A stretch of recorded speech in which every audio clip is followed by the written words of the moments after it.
Eu vejo assim, a gente tem muita oportunidade para crescer em termos de reciclagem. A resina plástica, né, o plástico é um material muito jovem. Ele veio logo na sequência da Segunda Guerra, 47, 45, e começou o uso mesmo do plástico. E a gente tem uma contagem de que a gente recicla no total de plástico que foi produzido até o momento, não chega a 10% do material produzido. Então tem uma parte que está lá nas indústrias, né, que fazem a resina, está no estoque dela, outra parte está no meu estoque, outra parte foi jogada fora no lixão, mas apenas 9,75%, quase 10% é reciclado. O restante é descartado. Então a gente ainda tem muita coisa para transformar.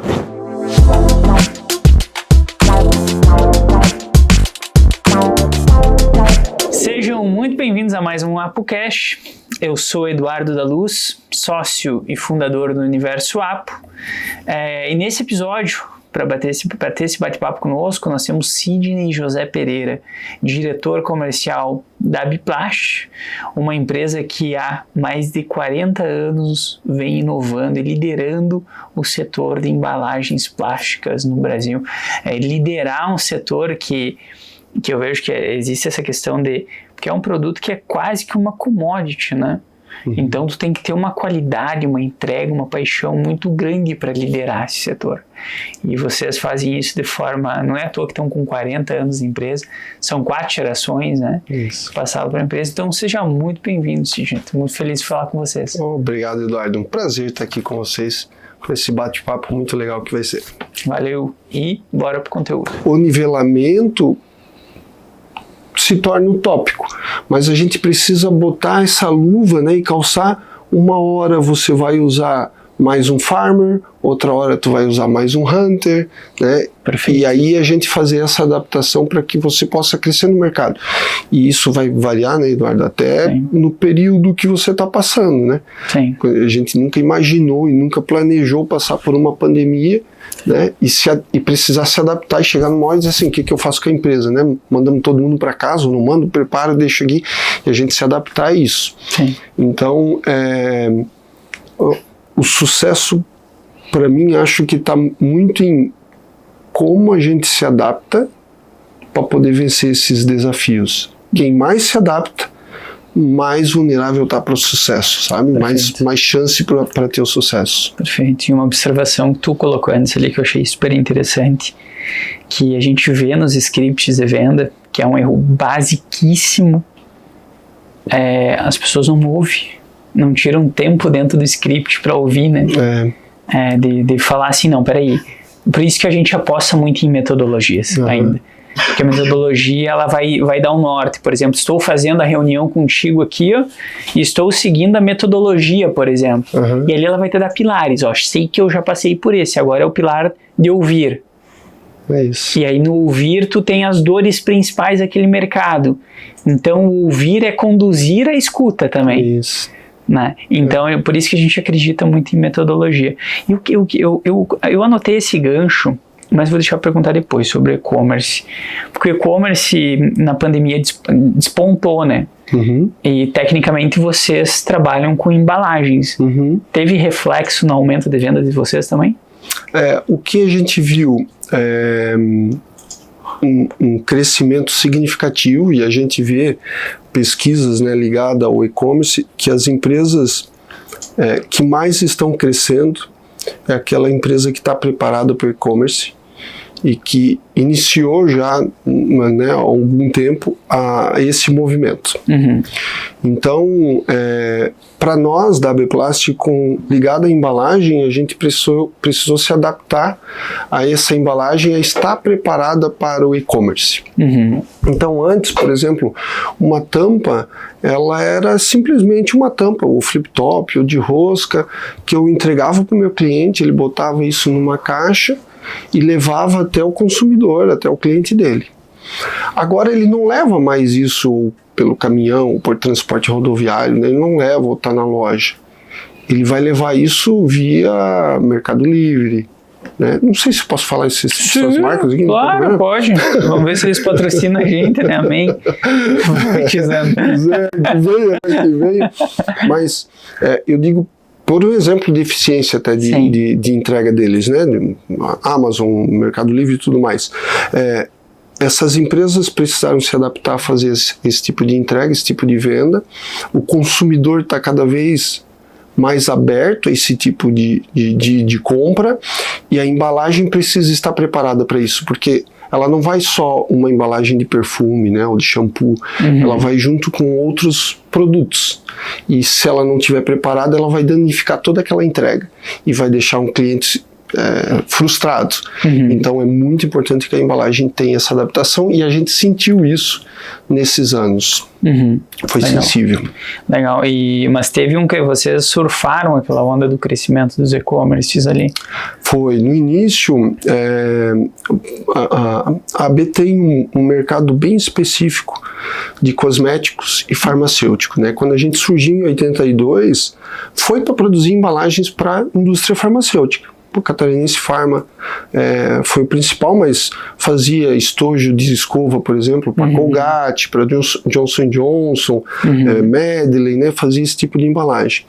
Só que na década de 80 cresceu muito o mercado de cosmético. Né? O Boticário nasceu em 76, Natura em 77, então esses crescimentos do mercado de cosmético fez com que a gente direcionasse para cosmético. Hoje é o principal mercado. Quando veio a pandemia em 2020, o boom que teve de álcool em gel e sanitizantes, né, foi enorme. Então, às vezes até os clientes chegavam para a gente assim, Sidney, eu queria um frasco para fazer um sanitizante, um creme para mãos que combatesse o vírus e tal. Eu disse, cara, eu tenho esse frasco, mas não tem a tampa porque acabou, todo mundo comprou. Eu disse, não faz mal, me dá qualquer outra tampa. Não, mas essa não serve. Não, mas eu quero.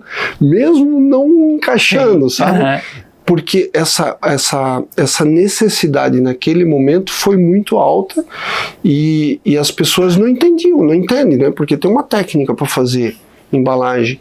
E a gente levava e conduzia, né? Para que, não, peraí, tu vai vender como? Eu vou fazer o meu delivery de tal forma. Então, para ti, o ideal é que seja a embalagem dessa forma. E foi isso que a gente foi crescendo, cresceu acima de 2 dígitos aí nesses anos, exatamente se posicionando como uma empresa que diz, não vou te vender qualquer coisa. Sim. Eu vou te vender uma embalagem que tu vai ter sucesso, para tu ter sucesso. Esse foi o posicionamento da AB. Ele não é um mercado com uma porta de entrada muito alta, e o que deixa menos competido, ou não? Ou ele é um mercado de fácil acesso? Tem muitos pequenos players mordendo o calcanhar de vocês, digamos assim? O que acontece, tá? Ele não é um mercado muito aberto, mas são segmentados, tá? Por exemplo, o mercado de embalagem, né? Vou falar só mercado de embalagem plástica, né? De embalagem rígida e plástica, que é bem direcionado ao nosso mercado. Você tem embalagem que você vai tratar para cosméticos e tratamentos, né, um dermocosmético, um cosmético de beleza, né, beleza para a pele, para o cabelo, né, para o corpo, bem-estar, né, de saúde. Esse é um tipo de embalagem que as pessoas compram muito ao ver a embalagem. É a primeira compra que ela faz. A gente fez uma pesquisa em 2001, acho que foi, 2002, identificando quando o consumidor faz a compra, quando a gente compra, qual é a primeira decisão? Quando acontece a primeira decisão dele? E é quando ele vê a embalagem, a gente compra. Muito por ver a embalagem, gostei dessa embalagem. Né? A segunda decisão dele, o segundo momento de compra, é quando ele vai ter o contato com o produto que está dentro. Então ele passa na pele, ele sente o cheiro, esse daqui é bom, vou testar, eu vou consumir, né? Então ele faz a compra. E por último, uma fatia menor já é de conhecimento. O Eduardo compra, então eu vou comprar também. Sim. Mas a primeira decisão de compra está ligada com a embalagem e é visual, antes dele ter contato Sim. com ela. Olha só. É bem engraçado. Então, assim, esse mercado é bem específico. E os nossos clientes, né, quem compra a embalagem para botar um produto para vender, ele procura empresas que tenham esse conhecimento. Perfeito. Né, que tem essa bagagem de que eu não posso botar qualquer material para fazer essa embalagem. Ela precisa ser com uma característica técnica e desenvolvida especificamente para isso. Né? Eu sempre falo com o time de vendas que ao sentar de frente para o cliente, entenda a necessidade dele para você vender a embalagem certa. Né? E às vezes o cliente quer, por exemplo, fazer um óleo corporal, né? Ele diz, eu quero fazer um óleo corporal e eu adorei determinada embalagem. E ela é fechada, é polietileno e tal. Então não se vende óleo corporal em embalagem fechada. O consumidor não compra, ele quer ver o óleo lá, ele quer ver o produto dentro. Sim. Então você usa embalagem transparente, de PET, né, alto brilho. E então mostre ao cliente nosso, ao nosso cliente, né, que aquele caminho que ele está tomando, ele vai comprar uma vez de mim, não vai comprar mais, porque não vai ter sucesso no produto. Então, entenda a necessidade do cliente para que você realmente ofereça aquele produto que ele precise para que o projeto dele tenha sucesso. Porque daí não é um pedido, né, Eduardo? São vários, vão se tornar recorrentes. Isso ganha dinheiro ao longo do tempo, né? E é relacionamento. Então tu não tira um pedido, você cria um relacionamento para ele. Foi um sucesso, criei, vendi. Próxima embalagem, ele vai pensar em ti, vai te procurar. Né? Então, Sidney, vou lançar outra coisa. Que tipo de embalagem que eu uso? Ele vai te usar como referência. Sim, legal. E o produto ele já vem pronto para vocês? Que eu vejo que, vou usar um shampoo como exemplo, as embalagens de marca para marca se diferenciam ao longo do tempo, elas vão mudando também de acordo com aspectos sociais, né? Embalagens mais arredondadas ou mais quadradas, mais pontudas ou menos pontudas. Esse estudo da embalagem já vem pronto para vocês?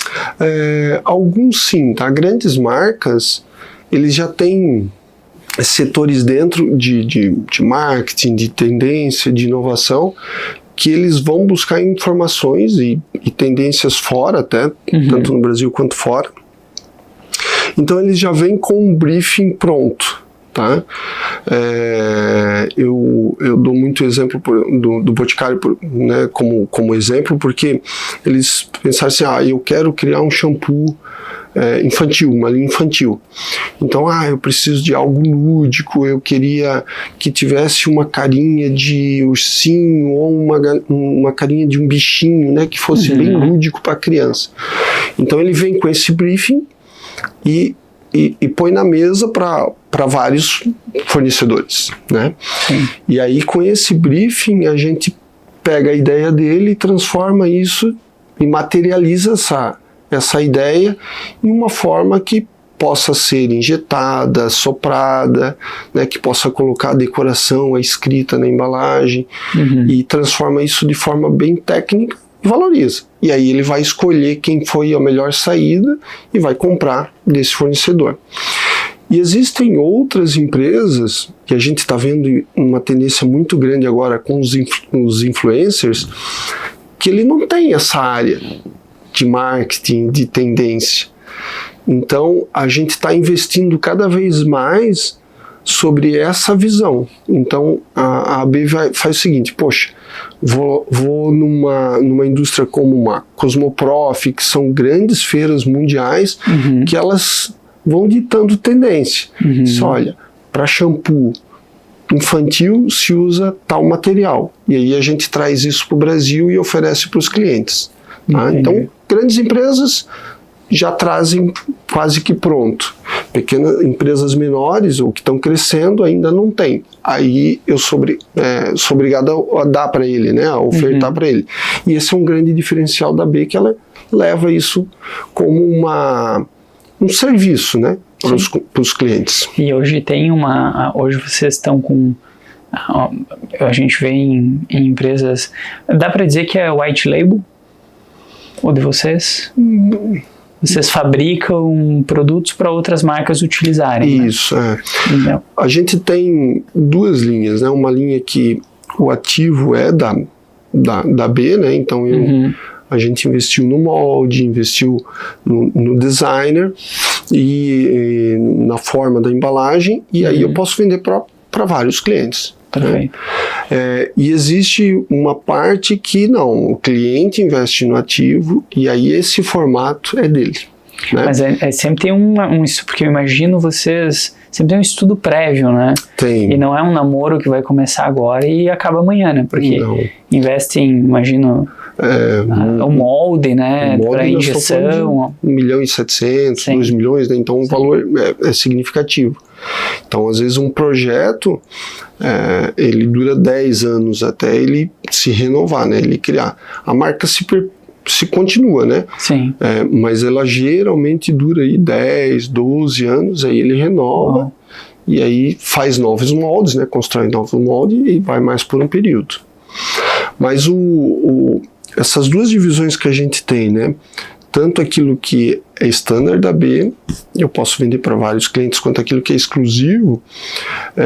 Nesse que é standard, eu não posso fazer um formato muito específico.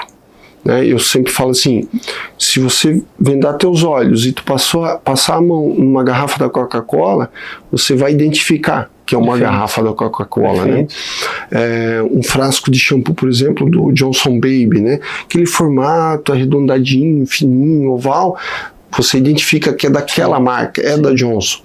Então, uma linha standard, você tem que ser uma linha mais neutra, porque você, quando for numa farmácia encontrar numa gôndola, vão ter várias marcas ali com a tua embalagem. Então ela vai se diferenciar como? Numa decoração, numa cor, num rótulo, numa tampa diferente. E no PDV, ele quer se destacar, né? Você quer destacar a sua marca. Então tá usando uma outra embalagem que é igual que está do lado. Então o que eles fazem? Buscam diferenciar no produto, no acabamento da embalagem, na tampa, na válvula. Perfeito. E é essa diferenciação que ele faz para o PDV. Perfeito. A não ser que ele queira investir 1.700.000 num formato dele. Que daí tem a carinha dele. Que aí a gente já começa a entrar em players maiores. Isso. Que daí também vocês têm uma concentração que isso a gente correu um risco uma vez disso aqui dentro da empresa. A gente estava com uma concentração de faturamento muito alta em um cliente só. E quando esse cliente saiu, daí todo mundo sambando, né? E vocês têm esse cuidado com essa questão porque são contas muito boas, são marcas muito boas, mas o que também faz com que a empresa... você fica fragilizado, né? Quando você tem uma concentração alta em grandes players, né? É sim uma preocupação, é uma situação que a gente está sempre cuidando, né? E buscar diversificar ao máximo o mercado, né? Então, concentrar numa grande conta é bom porque ele vai te dar volume, vai te dar velocidade, mas em compensação ele também vai te apertar em preço, né? Independência de mais investimento apenas para ele, né? É importante que você esteja junto com ele porque ele gera tendência, né? Ele te faz evoluir. Sim. A gente sempre teve ligado a contas muito grandes, como Natura, L'Oréal, Unilever, e eles são muito exigentes para você fornecer para eles. Isso fez com que a gente se preparou em qualidade, em engenharia, em produção. Em diversos momentos a gente sentou para dizer assim, legal, para fornecer para determinado cliente eu preciso fazer investimento em tantos milhões de reais, milhares de reais, simplesmente para que eu possa fornecer para ele. Outro cliente menor não me exige isso. Para quem que eu escolho, né? E a gente escolheu a seguir, a fazer esse investimento porque isso fez com que a gente evoluísse. E por incrível que pareça, né? por mais difícil que seja o caminho, né, Eduardo? Sim. Você acaba criando calos, é assim na academia, né? Sim. O mais difícil é difícil acordar de manhã, é difícil você levantar o peso, tu vai criando calos e vai aprendendo a lidar, e isso te traz maturidade e te traz visão de futuro para tomar decisões cada vez mais certas, né? Cada vez mais corretas. Perfeito. E entrando na questão de economia, eu fiquei dei uma pesquisada sobre os produtos e obviamente a gente cai num mundo muito amplo de sustentabilidade ali, né? E ali eu fui fuçando, eu falei assim, eu vou pesquisar para ver se existe incentivo, né? E olha só o que eu fiz, um cálculo, até depois posso te mandar esse cálculo. Eu fui procurar incentivos. Se o governo dava incentivos para que houvesse essa sustentabilidade, que a empresa adotasse isso. Eu achei um desses incentivos era 1% do imposto de renda. E eu fiquei, não, 1%. Daí eu falei, não, tem alguma coisa que eu não estou vendo. Daí eu fui lá pesquisar os investimentos em máquinas, né? E aí eu cheguei nos investimentos de trituradores, de lavadoras, extrusoras, sistemas de separação e secagem, e a gente chegou no investimento ali de mais ou menos 6 a 7 milhões. É alto. Altíssimo para conseguir fazer essa reciclagem. Logo a conta não fecha. Né? Então a gente vê que sim, existe um investimento, mas me pareceu, quando eu fui fuçar, muito mais político que propriamente algo que movimentasse mesmo e ajudasse a AB a falar assim, não, vamos abraçar essa causa porque o governo está nos ajudando. Né? Como vocês veem essa questão da sustentabilidade? Eu quis compartilhar porque eu achei muito engraçado, porque quando eu vi 1%, eu falei, não, então o investimento deve ser baixo. Não é. E esse é um assunto que eu gosto muito, e a gente saiu, né, e não usa a questão da sustentabilidade como algo colocado num quadrinho, né, e como um desejo. A gente realmente põe a mão na massa. E eu me sinto muito orgulhoso porque uma das primeiras empresas a puxar muito forte a questão de sustentabilidade, né, de impacto ambiental, foram a Coca-Cola e a Natura, no início dos anos 2000.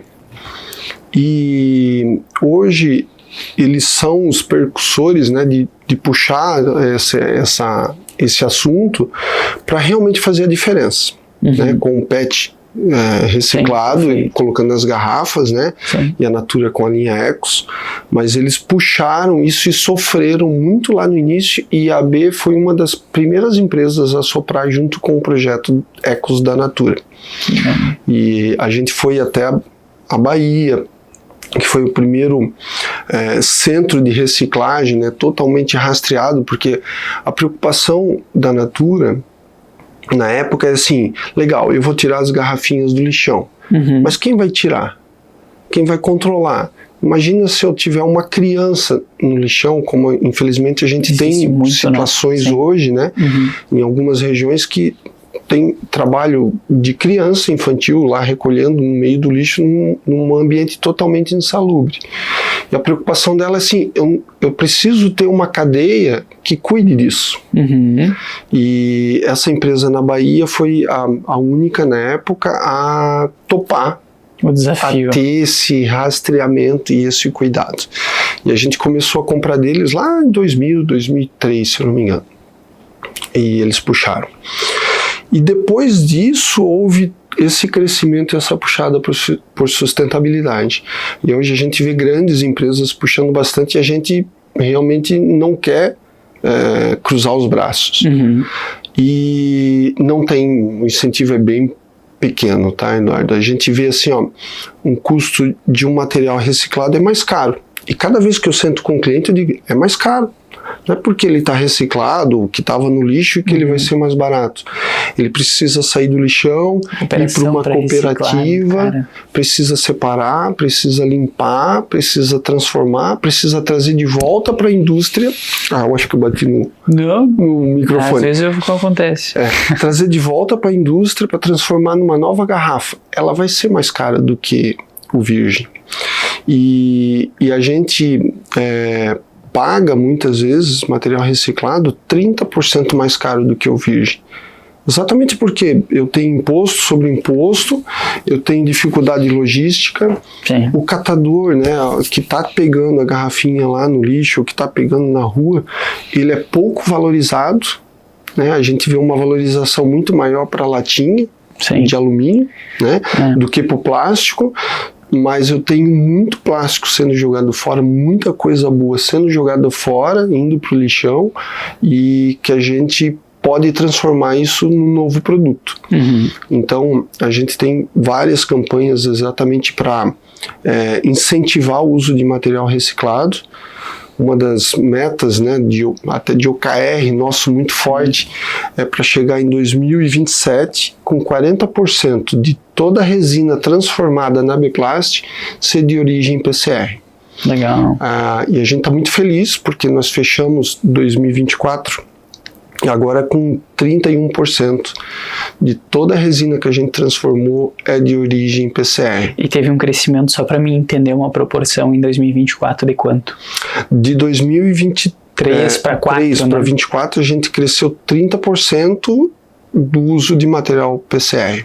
Então. E esse ano a gente está investindo mais em tecnologia, em máquina, para que a gente possa não só transformar o PET, PCR, que hoje já é muito utilizado. O Brasil é um dos países que recicla bastante PET, mas também começar a reciclar o polietileno, que é uma poliolefina de difícil reciclagem para uso em shampoo, né, em cosméticos e tudo mais. Então a gente está investindo para que eu possa incorporar esse tipo de resina nos itens de reciclagem, né, de uso de PCR. Sim, eu achei essa correlação, que tinha uma reportagem sobre a questão da economia circular,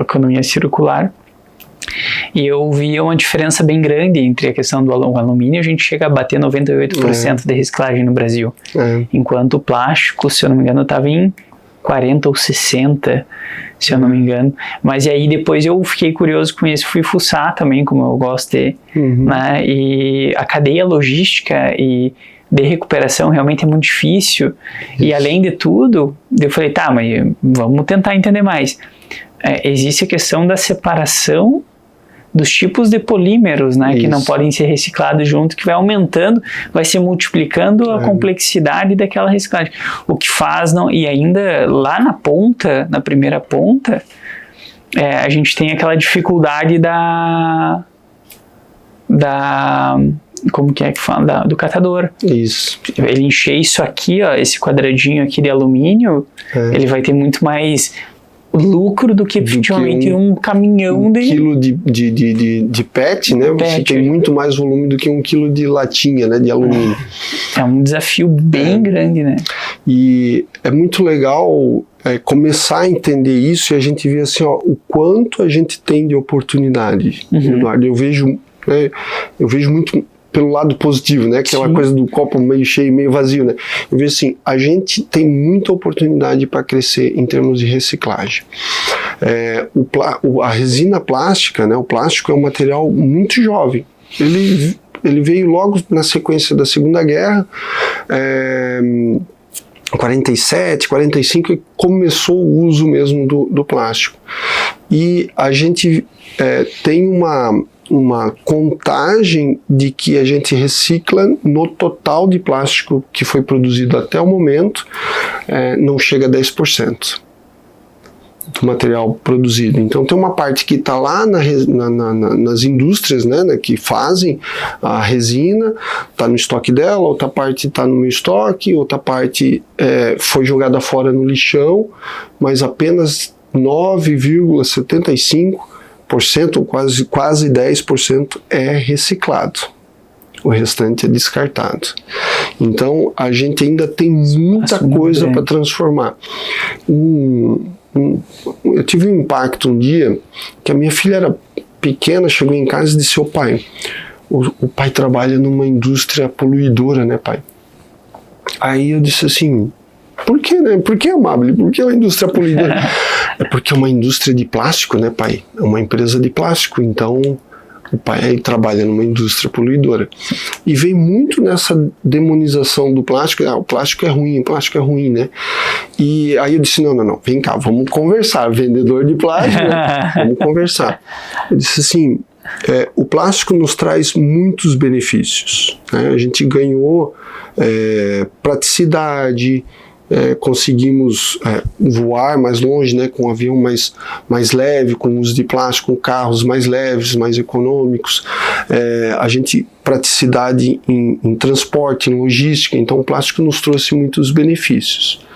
Agora, o que eu faço com essa embalagem de plástico depois do uso é que me torna poluidor ou não. Né? Se eu tenho a consciência de reciclar, de usar, de reutilizar, de colocar ele de volta, né, à economia circular, vai me tornar poluidor ou não. Perfeito. Né? Então, a gente tem muito ainda que tirar material, resina boa do lixo, para transformar em novos produtos. A gente quer, né, na B, ser aquela empresa que tira lixo do lixo. Sim. E faz isso de verdade. Sim, e a gente vê, eu conheço algumas pessoas que trabalham na área de reciclagem, como é uma área rica, né? É uma área que gera, é uma área que ganha-se muito dinheiro. Mas tem pouco incentivo, como tu começou a falar, né? Tem muito pouco incentivo. A gente precisa ainda cuidar muito do início da cadeia, né? A gente ainda joga muito o lixo sujo, né? Que cria um ambiente muito perigoso para quem começa. Os catadores, por exemplo, né? É um ambiente muito insalubre. A gente tem muita dificuldade da indústria de plástico identificar qual é o tipo de plástico para que ele possa fazer a seleção, né? Eu visitei ano passado uma recicladora muito importante no Brasil aqui e tive a oportunidade de conhecer a cadeia desde o início. E é muito engraçado porque o PET, ela é uma principal resina que ela transforma, é o PET, né, usado para as garrafas de água, refrigerante, a gente usa bastante, cosmético usa também. E, Eduardo, eles separam, né, nos catadores, eles acabam separando o que é o PET azul, vários tons de azul, que eles vão moer, vão transformar essa resina em uma nova resina para água, né, que a gente vê nas garrafinhas de água. O que é verde, para as garrafas de Guaraná, e o que é transparente para transformar em novas embalagens transparentes. A gente vê isso na Coca-Cola, refrigerante, né, e cosmético usam essas garrafinhas transparentes. Então eles fazem essa seleção. Aquilo que é fechado, que não é transparente ou é de outra cor, isso ele é transformado em fibra. Porque o poliéster o PET é um poliéster, roupa, né? É utilizado para roupas, para tinta, só que quando eu tiro a transparência do PET, dessa resina, eu só consigo fazer fibra. E a gente não recicla carpê, por exemplo, né, usado no carro, né, nos ambientes, a gente não recicla. Isso, eu termino o ciclo de reciclagem.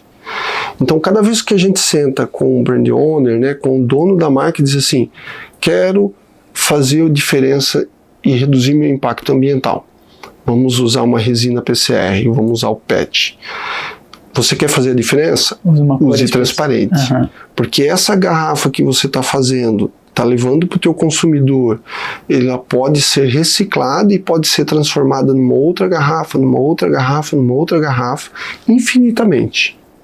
Mas se você colocar uma cor que não seja azul, verde, ou mudar ela a cor, você pode até transformar ela de novo, pode reciclar. Vai ser a última vez. Mas vai ser a última vez. Olha só que interessante. E muita gente não sabe isso, sabe? Então, acho que é responsabilidade nossa como transformadora, como indústria transformadora, e do brand owner, dele ter consciência disso, e por isso que a gente investe muito nisso, cara. Saber como é transformada para que ele possa realmente falar com o consumidor dele para que isso realmente se torne uma economia circular. Uma garrafa, de novo uma garrafa, de novo uma garrafa. Eu acho que a gente não tem como não fugir do esse dia a gente estava discutindo sobre, né, até para os clientes de vocês, até eu vejo que marcas maiores, como Natura, dentre outras que vocês atendem, não precisa essa discussão com eles, né?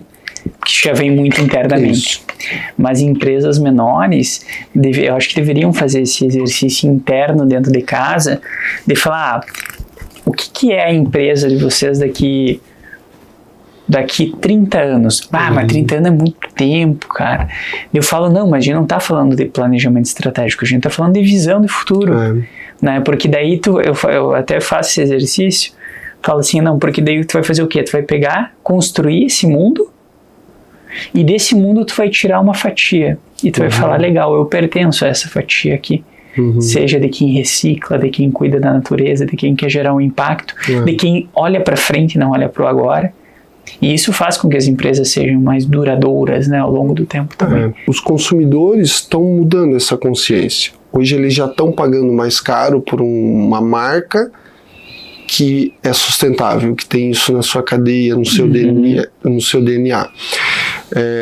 E esses consumidores são outras pessoas que estão criando empresas, que estão criando marcas que já vêm com essa consciência. Então eu tenho clientes, por exemplo, que só trabalham com material sustentável. Legal. Só buscam matérias-primas que têm esse cuidado não só para testes, né, não usar mais animais e tudo mais, mas qual é a matéria-prima dele, qual é a cadeia que ele está fazendo, tanto para a matéria-prima quanto para o material de embalagem, quanto para a sua logística. Então eu vejo cada vez mais essa puxada, mas o desafio para as empresas menores é maior do que para as empresas grandes. E aí entra essa questão deles querer, às vezes, essa aqui é transparente e eu estou competindo com a Apo aqui nesse PDV, nesse espaço. A única forma que eu tenho de ganhar esse mercado é transformar isso em rosa-choque. Só que aí tu acaba com a cadeia de reciclagem. Com a cadeia de reciclagem, exatamente. Olha só que interessante, não sabia disso. Isso é um desafio que ele vai viver. O que o facilita hoje também é que você acaba tendo uma comunicação muito direta, né, com o consumidor. Sim.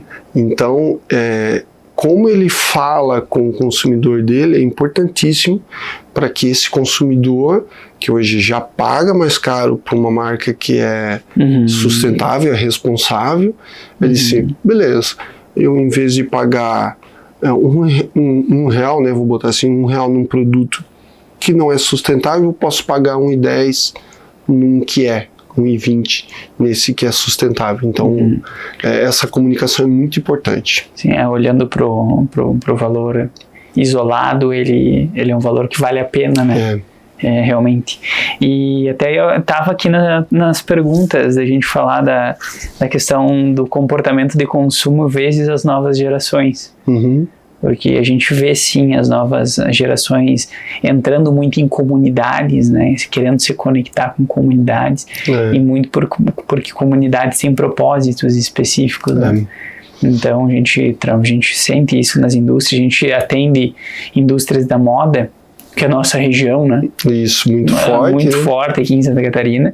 A gente brinca que a gente atende outras indústrias, mas a da moda sempre parece que tem uma atmosfera, uma vida aqui que vai puxando nós para lá.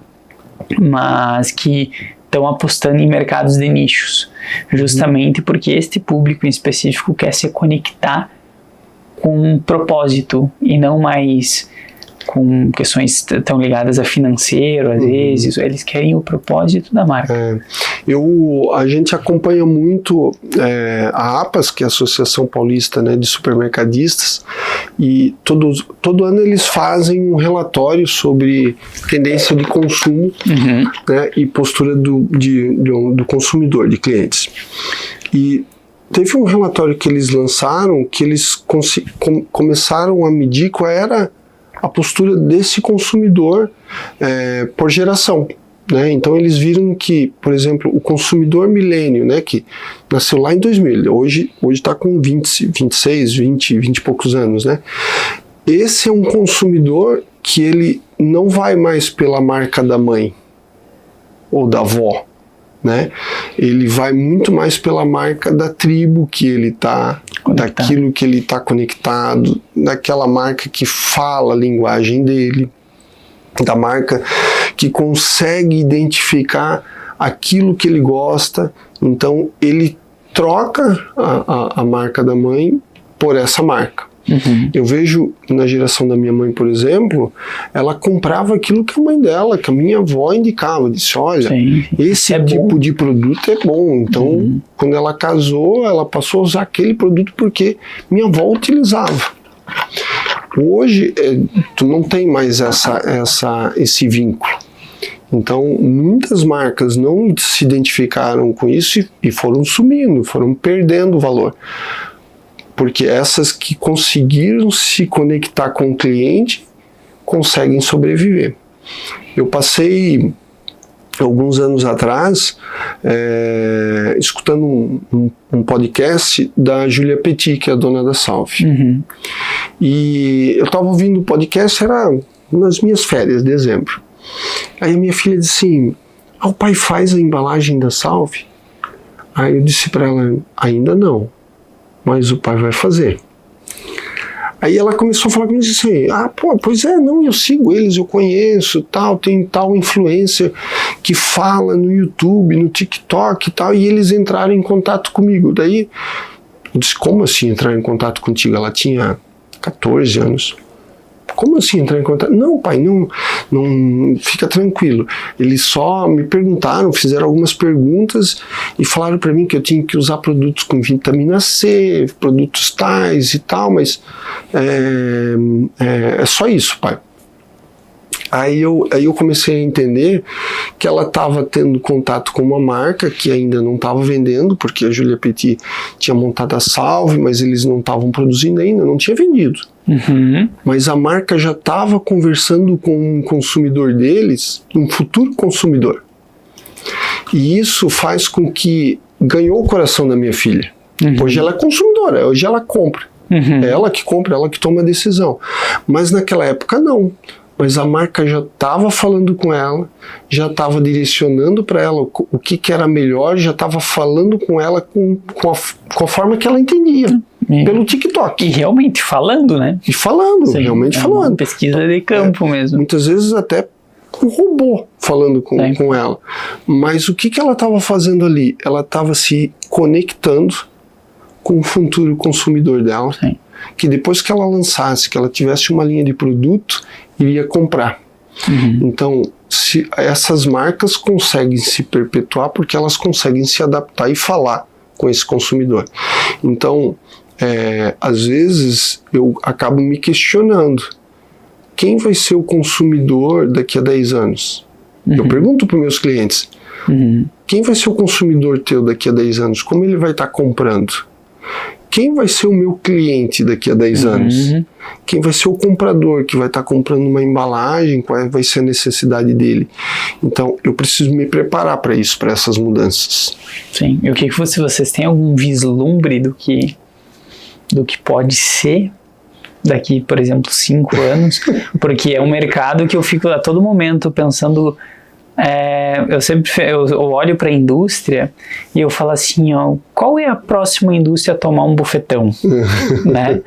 Porque sempre tem uma que entra em rota de colisão com alguma coisa muito inovadora. Uhum. Né, o que é indústrias de carro agora com aplicativos de mobilidade, com uma nova geração que não quer mais dirigir. Então, vocês conseguem vislumbrar alguma coisa nesse sentido? A gente acaba fazendo alguns exercícios, né, para identificar algumas tendências, né? Então, por exemplo, saiu uma pesquisa no início desse ano, agora em janeiro, de tendências de consumo, né? Então a gente acaba buscando isso e a gente vê assim, os consumidores hoje eles estão buscando muito mais por alimentos saudáveis, muito mais por prevenção, né? Então eles preferem tomar uma suplementação, por exemplo, antes de ficar doente, né, do que remediar depois com algum remédio químico, por exemplo. Então ele vai buscar isso, ele vai buscar usar produtos ligados à maquiagem, ligado a tratamento de pele, a colágeno, muito mais cedo do que só depois, eu agora estou enrugado, então eu vou passar a usar produtos. Então a gente acaba olhando para essas tendências, legal, é isso que eles querem, então eu preciso me preparar para ter esse tipo de embalagem. Eu preciso me preparar a cada vez que a embalagem que a gente criar precisa estar ligada à sustentabilidade, porque ele está valorizando cada vez mais. Sim. Cada vez mais eu vou pensar em reutilizar, em reduzir, em reciclar. Então, essas tendências a gente vem buscando novos materiais para que eu possa levar para os nossos clientes e ele levar para o consumidor deles.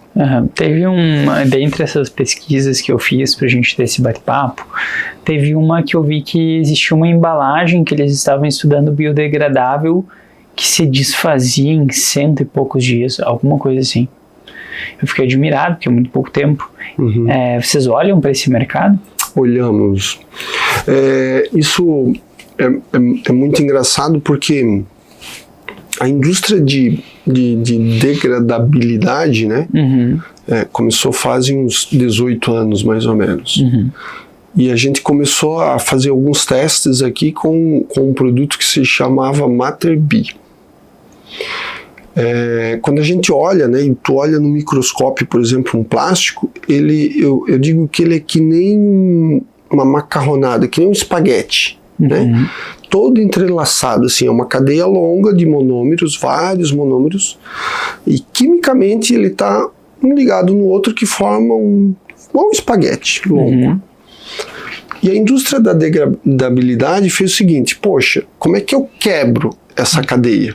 Então eles foram lá e criaram então um produto como um metal pesado que tem no meio ambiente, mas eles botaram no meio desse espaguete esse metalzinho que, dependendo do ambiente que ele está, ele vai quebrar. Só que daí a indústria de consumo pensou assim: espera aí, eu estou tirando um plástico e estou botando um metal pesado. Sim. Ou eu tô tendo, em vez de um plástico grande, vários plastiquinhos. Sim. Que a gente hoje, né, tá conhecido aí como os microplásticos, nanoplásticos, né? Então ela recuou bastante. E aí cresceu muito o filme, das sacolinhas de supermercado, com esse material, né, das sacolas plásticas. Hoje, quando se fala em degradabilidade, se busca muito o oxibiodegradável, né, que é justamente não usar um metal pesado, mas usar algum aditivo que vá quebrar esse plástico e que ele vá deixar de ser uma resina e vai passar a ser humus, gás carbônico e água. Desmontar essa cadeia. Existem vários testes, mas ainda há muita controvérsia sobre realmente o que sobra. Então, assim, a gente faz alguns testes, temos alguns materiais no mercado disponível, né, para os clientes, mas eu acredito muito, Eduardo, na cadeia de reciclagem. Porque esse material que eu estou colocando no lixão, se ele não for para um ambiente compostável, ele ainda vai levar 400 anos, 500 anos para se degradar. Mas se eu tiro essa garrafa desse meio ambiente, eu valorizo toda uma cadeia de retirada, de reciclagem, e eu estou tirando esse plástico de lá do lixão e estou transformando numa nova garrafa. Então eu incentivo muito a questão do PET PCR, do uso do plástico reciclado, porque eu realmente estou tirando essa garrafinha do meio ambiente e transformando numa nova garrafa. Tá? Sim. Mas existem estudos de degradabilidade, está se avançando, existem normas internacionais que cuidam disso, exatamente para a gente não ter falsas, né, notícias, eu sou verde, eu sou isso, tal, mas não está comprovado ainda que ele está desmontando essa cadeia e esse plástico está sumindo. Então essas normas visam nos resguardar disso. Sim. Tá? Mas eu ainda acredito que a cadeia de reciclagem é mais forte e melhor. É isso que eu ia falar agora, porque a gente deu a volta e a gente caiu na cadeia de reciclagem de novo, né? Lá no catador, pega, isso. Aqui nessa parte aqui, né, que é mais o início da cadeia que tu comentou. De economia circular mesmo, sim, sabe? De transformação, para que isso movimente realmente essa roda e a gente tenha toda essa indústria trabalhando e o impacto, reduzindo esse impacto ambiental. Eu acho que esse é realmente um ganho verdadeiro para o meio ambiente, sabe? Realmente. Pensando, eu não sabia algumas informações que eu não tinha, e realmente a economia circular é o que faz mais sentido. Exato. Senão vocês teriam, e também aí entra a questão de outros impactos, porque se tu pega essa garrafa PET, faz a reciclagem dela, e lá nessa empresa que faz a reciclagem, quer desmontar essa cadeia, começa a investir em produtos químicos para desmontar a cadeia, tu já tem outro problema, que é para onde vai esses produtos químicos, como eles são utilizados. Aí a gente abre um outro mar de desafios aí pela frente, né? Legal. A Biplast, eu vi que vocês estavam com um galpão novo lá, né? A gente tem... Hoje nós estamos bem no centro, né? Sim. Isso, para nós colaboradores, isso é uma benção, né? Uma beleza, porque a gente está muito bem localizado e acaba tendo acesso a qualquer bairro, até mesmo no centro. Mas logisticamente ter uma indústria no centro da cidade é ruim, é um problema, e a gente tem crescido bastante. Nosso planejamento estratégico visa uma mudança em breve, e a gente deve fazer uma mudança em poucos anos aí, a gente deve mudar de lugar. Perfeito. E o que vocês fizeram para comercialmente aí falando agora, o que foi a estratégia de vocês? Porque houve um crescimento significativo da empresa, foi pensando em qualidade de produto, foi pensando em explorar novas formas de vender, foi pensando em aumentar a qualificação de time, ou um conjunto de tudo isso, né? O que vocês apostaram? Legal. Essa é uma pergunta bem bacana, né? Porque não existe uma bala de prata, né, para isso. Sim. Né? A gente... Quando se fala em qualidade, né, Eduardo, hoje as pessoas não querem mais discutir. Isso tem qualidade, isso não tem qualidade. Isso já está intrínseco ao negócio. Eu preciso me comprometer em vender, eu preciso entregar um produto. Uma premissa básica, né? Isso, com qualidade, né? Então não tem esse questionamento. Mas o cliente hoje, ele busca segurança. Então hoje a gente vê uma tendência muito grande das empresas poxa, eu preciso lançar rápido porque a moda muda rápido, porque né, de repente vai aparecer um influenciador digital que vai ditar uma moda. Então essa velocidade que ele precisa, a gente consegue entregar. Acho que essa é a grande estratégia da B, de estar próximo, estar conectado, e dar essa segurança para ele de que, poxa, legal, posso contar com a Biplast, que eles são porreta, né? Que eles vão me dar aquilo que eu preciso. É legal, porque isso é uma aula para quem está vendo, porque do básico bem feito, né? Que vocês olharam, concordo totalmente contigo. Produto bom é premissa básica, né? Então, tu quer abrir uma empresa com produto ruim, pelo amor de Deus, nem abre, né? Então, vocês olharam para a dor do cliente, e se velocidade é uma coisa que o teu cliente precisa lá na ponta, se dinamismo, se ter alguém que realmente seja um parceiro estratégico, até trazendo tendências, que é o que tu comentou lá no início, que vocês fazem isso, vão em feiras, trazem tendências para a base de clientes de vocês. Tipo, isso é um olhar genuíno pro cliente, né? E é uma coisa que as empresas falam que fazem, mas é um exercício que ele é simples, mas ele não é fácil de tu manter ele constante dentro da empresa, né? E é natural, isso a gente vê em times de vendas, né? Que eles deem uma volta gigante e não olha para a dor do cliente. O que importa é aquilo ali. É ali que tu vai vender, é ali que é ali que tu conecta, né? Efetivamente. E a gente começou a falar sobre isso, né? Sim, Sabe? O vendedor não é o que mais fala, né? É o que mais ouve. Perfeito. Para identificar exatamente a necessidade que o cliente tem e para poder dizer, legal, o que ele precisa é essa solução. E não tem uma solução única, né? Você vai se adaptar a uma solução exclusiva daquele cliente, da forma com que ele quer. Eu sempre comento de que a gente acaba tendo amigos em comuns na empresa e são 3 pessoas, 3 irmãos que eles têm perfis completamente diferentes, né? E se você fosse vender um carro para os 3 irmãos, um vai gostar mais de potência e você vai ter que valorizar, esse carro é potente, se vai te dar de 0 a 100 em tantos segundos, né? O outro gosta de uma situação mais familiar, com a família, então tu vai valorizar esse mesmo carro, que ele pode colocar 7 pessoas, tem espaço para colocar malas, para viagens longas e tudo mais, e é o mesmo carro. E o outro irmão gosta de números, então tu vai dizer para ele assim, cara, esse carro aqui na hora da revenda, ele vai te dar maior valorização no mercado, tu vai gastar menos na manutenção. Então, essa percepção, nós como vendedores, é importante, porque é do mesmo carro, mas eu vou ter abordagens diferentes para clientes diferentes. Então, essa leitura tu só consegue ouvindo, né? E questionando o cliente, conversando, percebendo o momento deles. Então, a percepção do vendedor diante do cliente é muito importante até antes dele mostrar o produto. Primeiro entender o que ele precisa. Perfeito.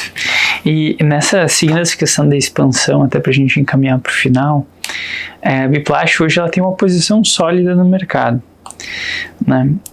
Mas vocês provavelmente embarcam em desafios grandes na questão de por mais que seja uma empresa central, que facilita muito, concordo contigo, a indústria ela tende a perder força para as novas gerações, em atratividade de mercado, né? O pessoal não quer mais estar lá, o pessoal quer escritórios, né? E tal. Vocês encaram esses desafios lá? Cara, isso isso é uma, digamos assim, um desafio diário, né? Sim. E hoje é uma das coisas que para nós faz muita diferença.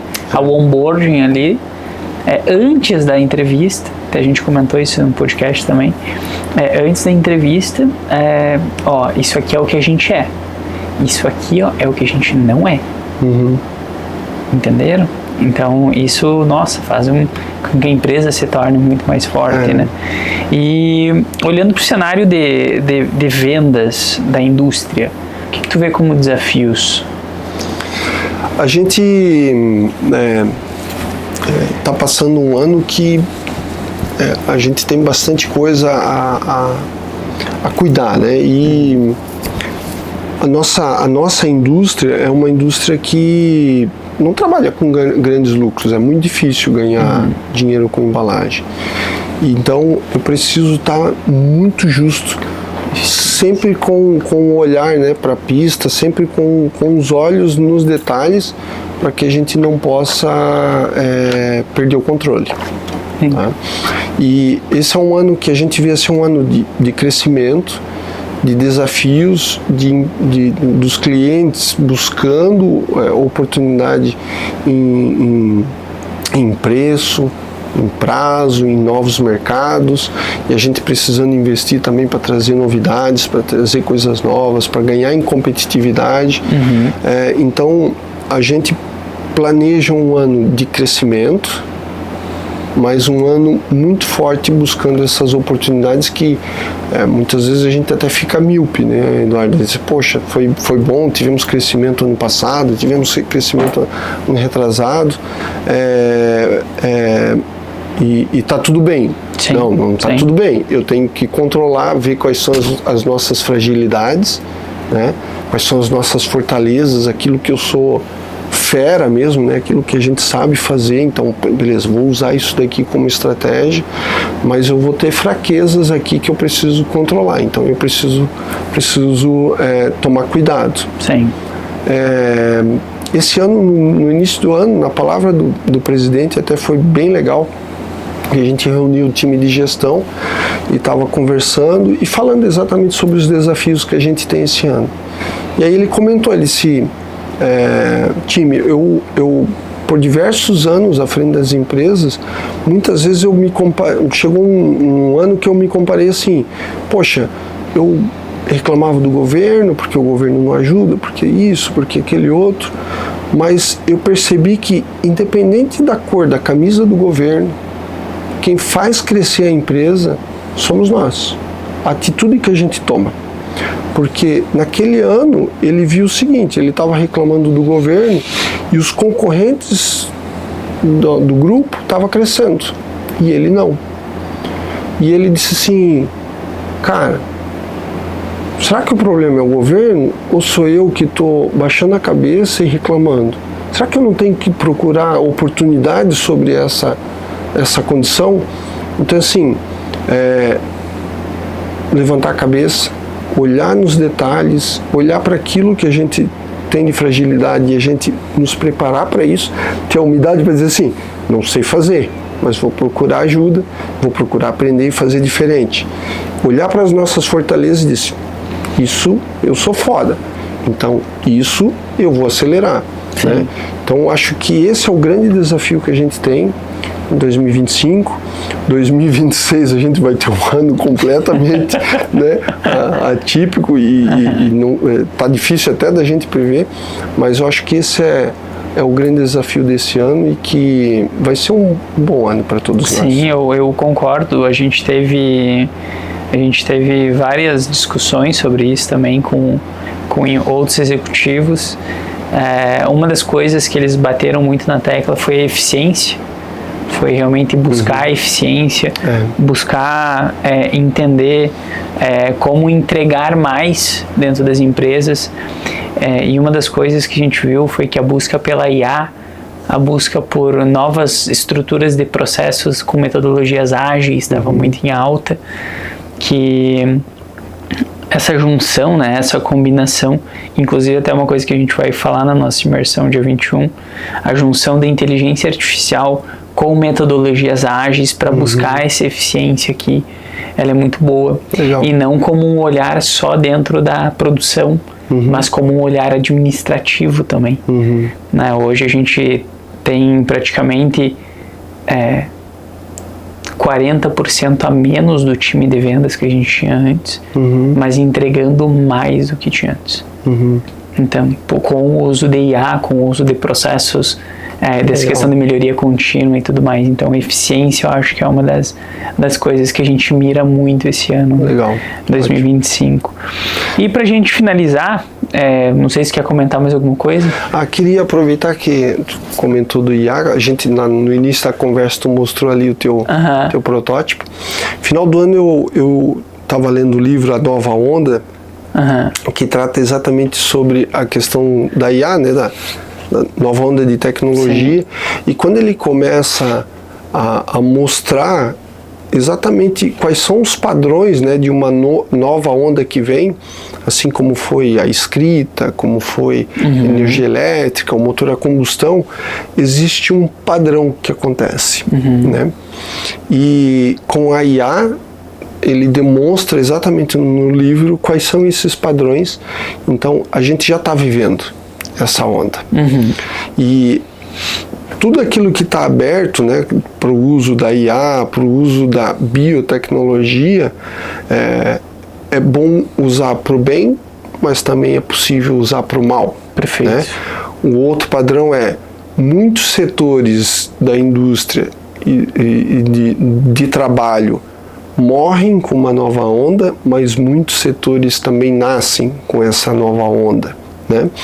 E o sucesso vem exatamente de quem percebe isso e se prepara para isso, né? Então, eu acho que a gente tem muito a avançar ao utilizar a IA na indústria, de forma que possa nos preparar e ganharmos eficiência no trabalho, na comunicação, na venda, no pós-venda, no relacionamento. Então, eu acho que a gente tem que descruzar os braços, né, e não ficar com medo. Quando eu comecei a ler o livro, a gente fica com medo, né? Sim. Porque, cara, se tu olha ali, vê um mundo que, cara, pode acabar a qualquer momento. Perfeito. Mas a gente tem que se preparar para isso e ver essas oportunidades. E vai ter sucesso quem estiver preparado para receber.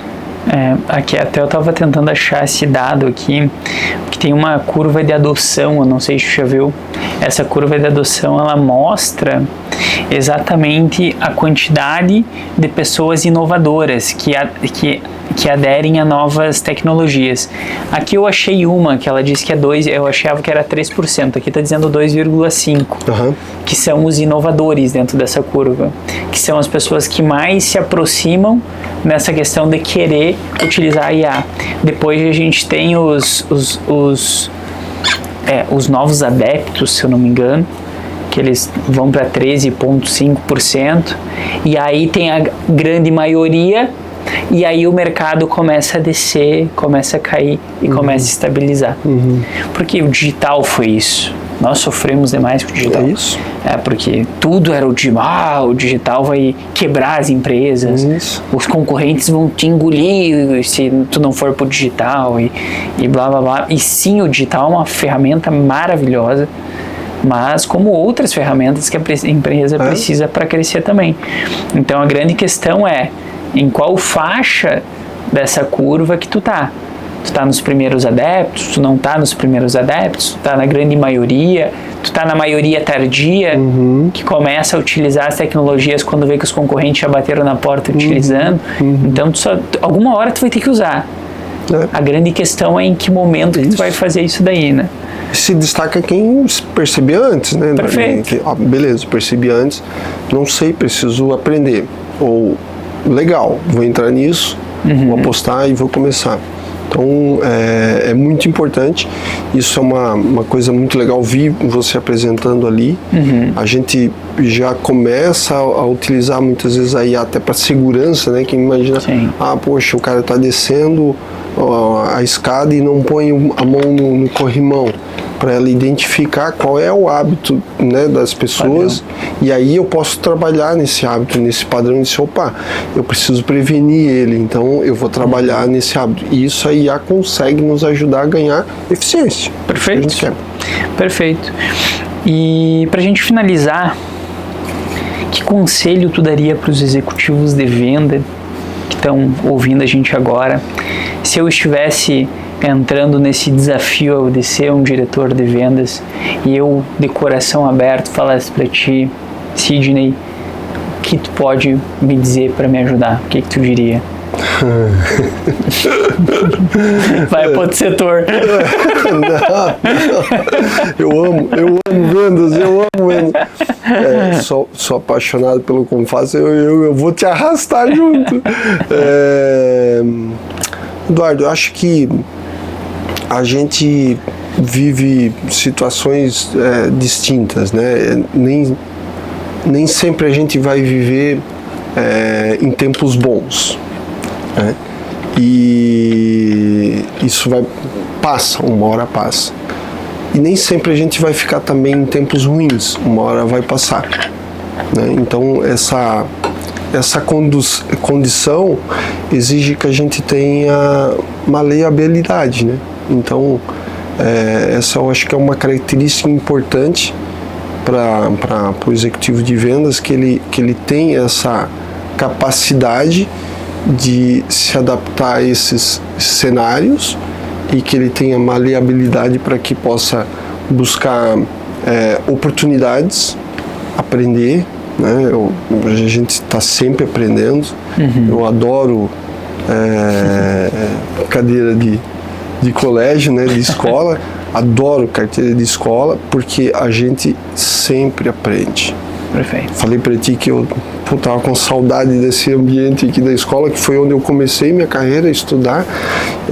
Isso para mim é muito gostoso. Independente da tua idade, a gente está sempre aprendendo. Sim. Sempre aprendendo. Perfeito. Queria te agradecer ter vindo até que final de dia, nós dois guerreiros aqui, ó, 7 horas da noite gravando conteúdo pro pessoal. Gratidão por ter vindo, fiquei muito feliz mesmo. Parabéns pela gestão, parabéns para vocês pela empresa. Obrigado. Realmente uma referência aí para a cidade. Eu que agradeço, fiquei muito honrado do convite. O ambiente de vocês aqui é muito gostoso, você conduz de uma forma muito tranquila, é uma conversa mesmo, né? É um papo. É um bate-papo mesmo. É um papo. Então, muito obrigado, parabéns pela condução, parabéns pela empresa que você tem aqui. Tiro o chapéu, né, pelo empreendedorismo, pela forma. Sempre digo, né, que o empreendedor, não é fácil empreender no Brasil. Não é fácil. Já não é fácil empreender no Brasil ainda, né? Tem uma pitadinha, um tempero. Não é fácil empreender no Brasil, mas parabéns por esse legado.